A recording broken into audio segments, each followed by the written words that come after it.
In his prison interview with 3 agents, Chris Watts unintentionally gives linguistic clues about his personality. What makes Chris dangerous?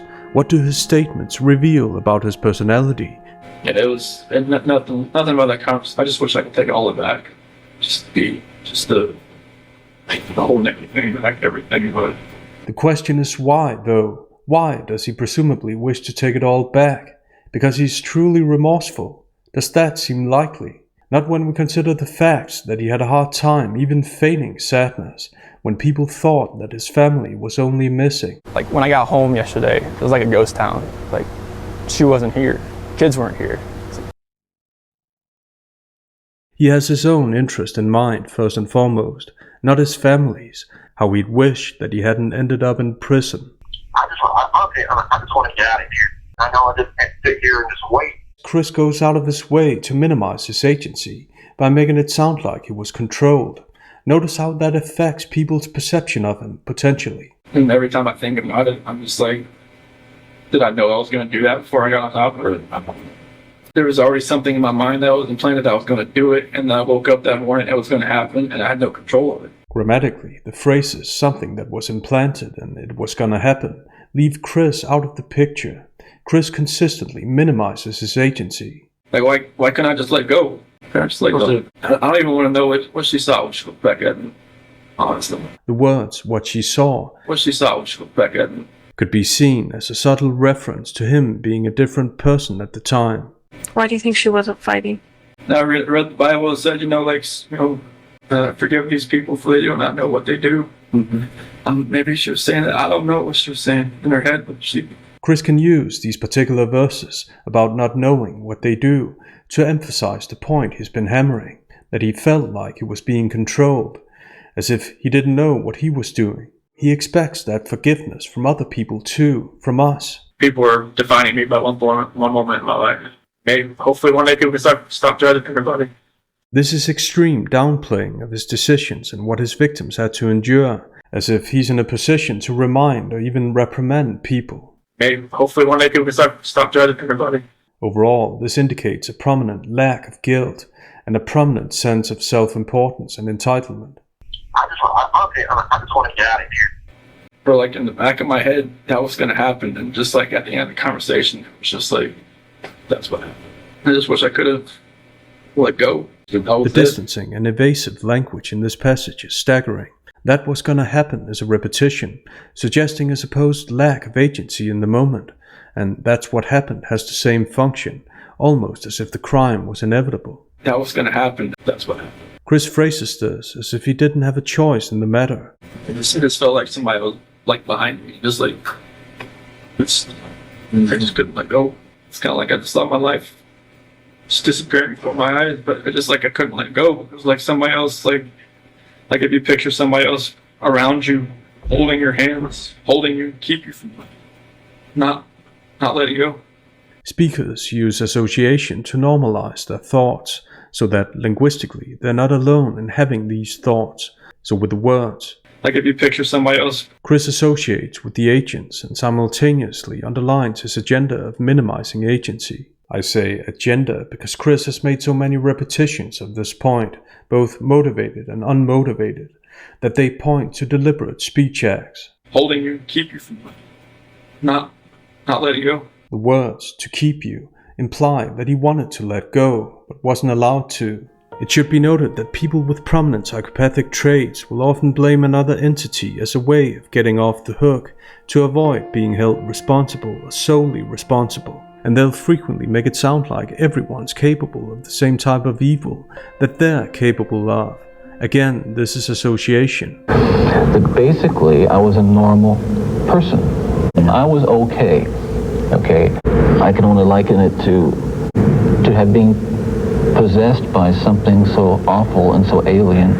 Notice the perspective here. It's kind of like I just thought my life just disappeared before my eyes, but Chris shows concern for himself first and foremost, how he saw his life disappearing before his eyes, not the life of the person whose life he was actually in the process of taking.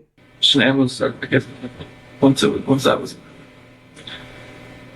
was gone, it was just like I didn't know what was going on. It's like there was like a traumatic, I don't know what you call it, traumatic event type and everything, and like I was shaking. I didn't know what had happened. I didn't know what I had done.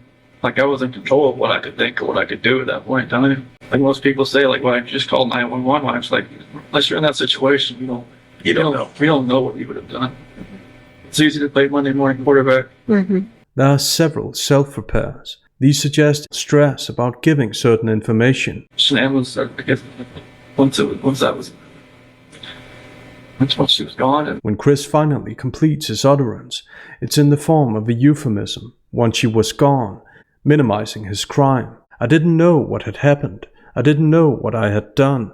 I wasn't in control of what I could think. These are big claims. It takes a lot for a person not to be in control of what they think. A little more than the traumatic event type thing Chris vaguely tries to diagnose himself with. I don't know what you call it, traumatic event type and everything, and like, even if we grant that Chris wasn't in control of his own thoughts, there was a long drive to the oil tanks, a long drive where he had plenty of time to get in control of his thoughts. Chris sounds annoyed with people who criticize him for not calling 911. He says, unless you're in that situation, as if this is a situation that anyone could end up in, which it isn't, and says it's easy to play Monday morning quarterback, as if that expression is fitting in this context. How dare people imply that he was in control of his thoughts and knew exactly what he had done, when he's tried so hard to make people believe that he wasn't. In that sense, Chris's annoyance makes sense from his perspective. I still wasn't in that right state of mind now. The words, that right state of mind, presuppose that Chris has a right state of mind, and once again underline his narrative about not being himself. Like I said, there was just like something else was controlling me that day. I had no control over what I was like to fight back. Yeah. Blaming another entity is a lot more convenient, much better image-wise, than talking about conscious decisions that you had full control of and that you had a long time to change. Chris is asked to tell about his relationship with Nichol. I think, like when you say like more like a shy guy, it's kind of like I've never like been pursued by anybody before. Chris can use the shy guy narrative to make it look like things in life happened to him, that he's not the one instigating. More like a shy guy. I would have never in a million years thought something like this could happen to him. Bella was just like Chris. Shy. I was the quiet kid. I was I just kind of followed around. My sister was the rebellious one that always, like, I'm the good one. This role functions as a mask. Chris could have potentially used this mask, parroted this narrative, to deceive people throughout his life, taking advantage of people's trust. Like when me and Shanann met, it was like, she was always like pushing me away, kind of like, I guess I wasn't her type. And you weren't her type? I wasn't her type, because like she told me like. Chris makes his relationship with Nichol sound positive by hinting at negative aspects of his relationship with his wife. This is the first of several instances where Chris portrays his victim in a negative or slightly negative light. I was always pursuing her, and then just like finally I grew onto her. Like I'm always like with her medications and stuff, I would always like, she had like 8 bottles of medication, so I would always get like her day and night, be around her. I even went to her colonoscopy. Who goes to a colonoscopy after 3 months with somebody? Right. Like even sat with her while she drank that nasty stuff all day. Yeah. Chris doesn't leave the interpretation up to people. Instead, he guides people what to think of him. Who goes to a colonoscopy after 3 months with somebody? Chris implies that no one would do what he did for his wife, not to mention his inappropriate laughter. While lifting himself up. Deceptive people like Chris will often emphasize or exaggerate what they did for their victims by highlighting perceived negative aspects of their victim's personality or life. This can be a way to justify their wrongdoing. So then with Nikki, was it different? It just seemed like I was more in control, it seemed like, and that never happened. Like she'd actually like asked me like my opinion on a lot of things, and just like what I wanted to do, and just kind of like, okay. That was new, wasn't it? Very new.